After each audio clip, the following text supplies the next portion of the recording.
और ये वायरस इस बार कितना खतरनाक है, साथ ही कोरोना को कंट्रोल करने के लिए क्या क्या प्लान तैयार किए जाने चाहिए, इन तमाम सवालों पर करेंगे कोविड वैक्सीन कमेटी के मेंबर। चलिए समीर सर, बहुत बहुत शुक्रिया हमारे साथ जुड़ने के लिए। कोरोना की डरावनी रफ्तार तो है, लेकिन क्या इससे डरने की ज़रूरत है अभी? बिल्कुल। देखिए, यहाँ पे एक समझने वाली बात है जो बिल्कुल एक की पॉइंट है कि अभी हम नंबर्स को देख रहे हैं कि कितने नंबर्स आ रहे हैं, कितने केसेस बढ़ रहे हैं। तो फिलहाल अगर हम बात करें तो नंबर्स यहाँ पर बहुत ज्यादा कंसर्न वाली बात नहीं है, क्योंकि हमने देखा कि जनवरी के अंदर भी जो हमारे केसेस बढ़े, उनके सब वेरिएंट, सब लीनिएजेस, उसी के जो दूसरे प्रकार है वो कंटेजियस है, बट उसमें कोई गंभीरता नहीं है। जैसा अभी हमने कोई भी देखा नहीं है, केसेस बढ़े पर हॉस्पिटलाइजेशन में राइज नहीं हुआ, बीमारी की गंभीरता में राइज नहीं हुआ।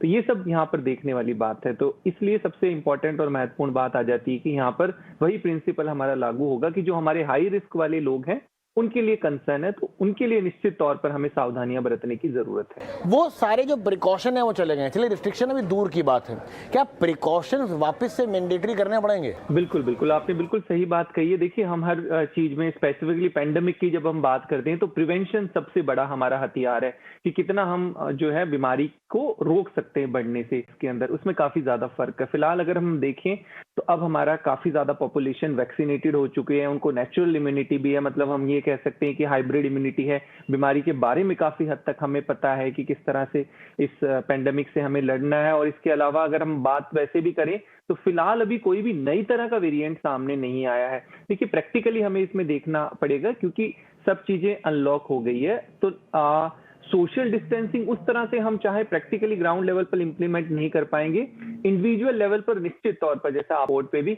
ये हमें जरूर देखना पड़ेगा कि अगर हम इस तरह की क्लोज स्पेसेस में हैं, कि देखिए एयरलाइंस ने तो एक रिस्ट्रिक्शन लगा दी है कि आपको अंदर आप बैठेंगे एयरक्राफ्ट में तो आपको मास्क लगाना जरूरी है, पर और भी जगह अगर आप इस तरह के क्लोज क्राउडेड एरिया के अंदर जा रहे हैं तो वहां पर आपको ध्यान देना जरूरी है। जो भी हाई रिस्क वाला पर्सन है, हाई रिस्क की जब हम बात करते हैं तो आपको अनकंट्रोल डायबिटीज है, आपको करना है अपने लेवल पे। चाहे आपको इसलिए नहीं पहनना है कि सरकार ने इसके ऊपर कोई चालान लगाया है कि नहीं, इसको एक हेल्थ हैबिट बनाना जरूरी है।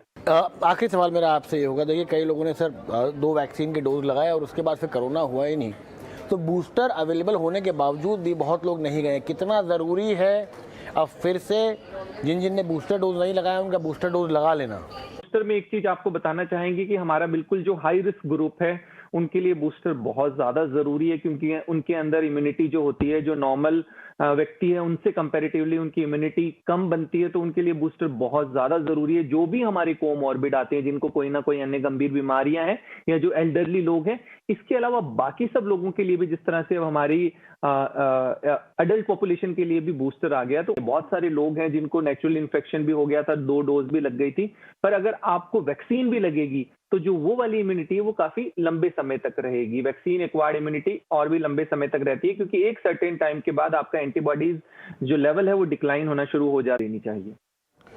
बहुत बहुत शुक्रिया समीर सर हमारे साथ जुड़ने के लिए और हमें ये जानकारी और देने के लिए।